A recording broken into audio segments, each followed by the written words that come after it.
കൊല്ലം ചടയമംഗലത്ത് പുതുശ്ശേരി ഭാഗത്ത് സംഭവിച്ച അപകടത്തിന്റെ പൂർണ്ണമായ ഉത്തരവാദി കെ.എസ്.ആർ.ടി.സി ഡ്രൈവറെന്ന് നാട്ടുകാർ. അപകടകരമായ രീതിയിലാണ് കെ.എസ്.ആർ.ടി.സി ഡ്രൈവർ വാഹനം ഓടിച്ചു വന്നതെന്ന് നാട്ടുകാർ പറഞ്ഞു. അവരെ ഹോസ്പിറ്റലിൽ കൊണ്ടുപോയിട്ടുണ്ട്. ഒരു ഡ്രൈവറും ഒരു ലേഡിയും ഉണ്ടായിരുന്നു. ട്രിവാൻഡ്രത്ത് നിന്ന് വന്ന വണ്ടിയാണ്. ഈ ഓട്ടോയിലുണ്ടായിരുന്നു അറിയാൻ പറ്റുന്നില്ല. ഒരു പൊടിക്കും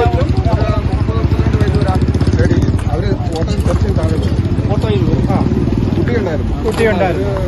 ഇത് വളരെ മര്യാദയില്ലാത്ത ഓടിപ്പാണ് ഓടിച്ചുകൊണ്ടിരുന്നത് കെ.എസ്.ആർ.ടി.സി ഡ്രൈവർ. അത് കൃത്യമായിട്ടും അത് ചെക്ക് ചെയ്യേണ്ട കാര്യമുണ്ട്. എന്തായാലും മെഡിക്കലിൽ എടുക്കാനായിട്ട് കൊണ്ടുപോയിട്ടുണ്ട്. ആരും ഉപദ്രവിക്കുകയൊന്നും ചെയ്തിട്ടില്ല. അമിത വേഗതയിലെത്തിയ വാഹനം കാറിലേക്ക് ഇടിച്ചു കയറുകയായിരുന്നു. അഞ്ചൽ മധുരപ്പ സ്വദേശിനിയായ യുവതിയാണ് കാറിൽ സഞ്ചരിച്ചിരുന്നത്. ദുബായിൽ എയർപോർട്ടിൽ ജോലിക്കാരിയായിരുന്ന ഇവർ ക്രിസ്മസ് ആഘോഷത്തിനായി നാട്ടിലെത്തുകയും തുടർന്ന് തിരുവനന്തപുരം എയർപോർട്ടിൽ നിന്നും വാഹനം വിളിച്ച് വീട്ടിലേക്ക് വരുന്ന വഴിയാണ് ആകസ്മികമായ അപകടം സംഭവിച്ചത്. കാർ ഡ്രൈവർക്കും ഗുരുതരമായി പരിക്കേറ്റു. അഞ്ചൽ മധുരപ്പ സ്വദേശിയായ 40 വയസ്സുള്ള ശില്പയെ ഗുരുതരമായ പരിക്കുകളോടെ ഗോകുലം മെഡിക്കൽ കോളേജ് ആശുപത്രിയിൽ പ്രവേശിപ്പിച്ചു. അമിത വേഗതയിൽ വന്ന കെ.എസ്.ആർ.ടി.സി ബസ് കാറിലേക്കും ഓട്ടോയിലേക്കും ഇടിച്ചു കയറുകയായിരുന്നു.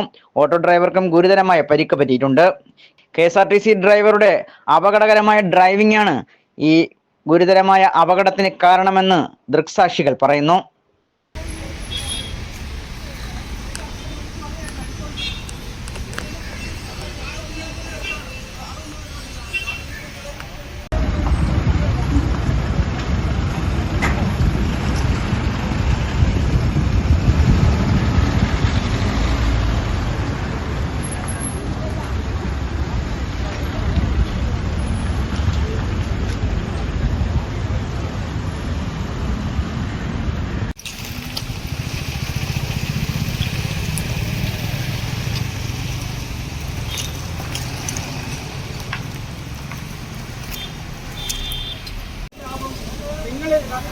ഡ്രൈവർ അടുത്ത് പറഞ്ഞ് കേട്ടില്ലെങ്കിൽ നിങ്ങൾ ഡിപ്പോയിൽ വിളിച്ച് പറയണം. ഇന്നടക്ക് വണ്ടി റഫായിട്ട് ഓടിച്ചാണ് പോകുന്നത്, എനിക്ക് ബുദ്ധിമുട്ടുണ്ടാക്കുന്നു എന്ന് പറയണം.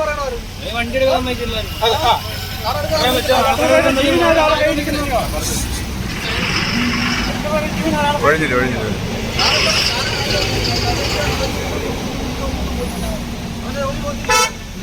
കാണിച്ചാൽ മതിയായിരുന്നു.